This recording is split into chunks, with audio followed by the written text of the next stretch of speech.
Today, we're diving into the mesmerizing yet dangerous world of solar storms. So let's get started. Last weekend, people all over the world just had to look up to see the colorful auroras dancing in the sky. Usually confined to the poles, this spectacular light show spread as far as Mexico, Southern Europe, and South Africa on the evening of May 10th. Social media was flooded with stunning images of pink, green, and purple lights. However, we mustn't forget that behind these beautiful colors lies a hidden danger. As Quentin Verspieren, the European Space Agency's Space Safety Program Coordinator, said, "We need to understand that behind this beauty, there is danger." Mike Betwe, from the U.S. Space Weather Prediction Center, added, "We're focused on the more sinister potential impacts of solar storms, such as knocking out power grids and satellites or exposing astronauts to dangerous levels of radiation. The latest auroras were caused by the most powerful geomagnetic storm since the Halloween storms of 2003, which led to blackouts in Sweden and damaged power infrastructure in South Africa. Thankfully, the recent storm appears to have caused less damage, though it can take weeks for satellite companies to report issues. It was reported that some self-driving farm tractors in the United States stopped in their tracks due to the storm disrupting their GPS guidance systems. Massive explosions on the sun's surface shoot out plasma, radiation, and even magnetic fields at incredible speeds carried by the solar wind. These recent activities were triggered by a sunspot cluster 17 times the size of Earth, causing the strongest solar flare seen in years. This sunspot is now turning toward the edge of the sun's disk, which means its activity should decrease in the short term. But in about 2 weeks, it will swing back around and face Earth again. Meanwhile, a new sunspot is coming into view, which could trigger significant activity in the coming days. It's difficult to predict how violent these sunspots could be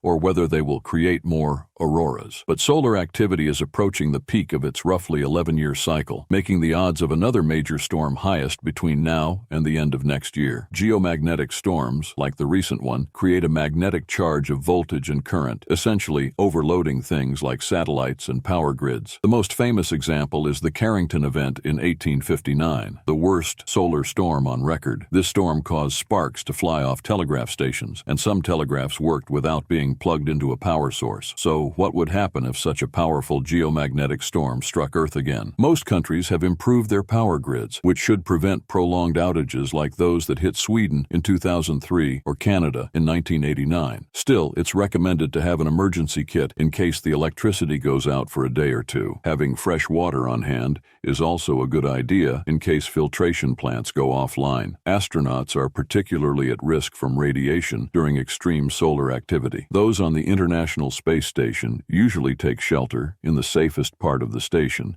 when a bad storm is expected. Betwe mentioned that a massive solar storm could expose astronauts to an unhealthy dose of radiation, but he did not think it would be lethal. Emphasizing that he did not want to instill fear, Betwe added that radiation can potentially get through the fuselage of planes flying near the North Pole. Airlines sometimes change routes during extreme solar storms to avoid this risk. Finally, several upcoming missions aim to improve our forecasting of the sun's intense and unpredictable weather, giving Earth more time to prepare. If the European Space Agency's Vigil mission, planned to launch in 2031, were in place today, it would provide much more information about the currently rotating sunspot, according to ESA Space Weather Service Coordinator Alexei Glover. Solar activity doesn't just create stunning auroras, but also has serious impacts on our daily lives. Power outages, satellite disruptions, and even the halting of farm equipment highlight the significance of these events. Being prepared and taking necessary precautions are crucial to minimizing potential damage in the future. Thanks for watching. If you enjoy this kind of content, don't forget to subscribe to our channel and turn on notifications. See you in the next video, and stay safe.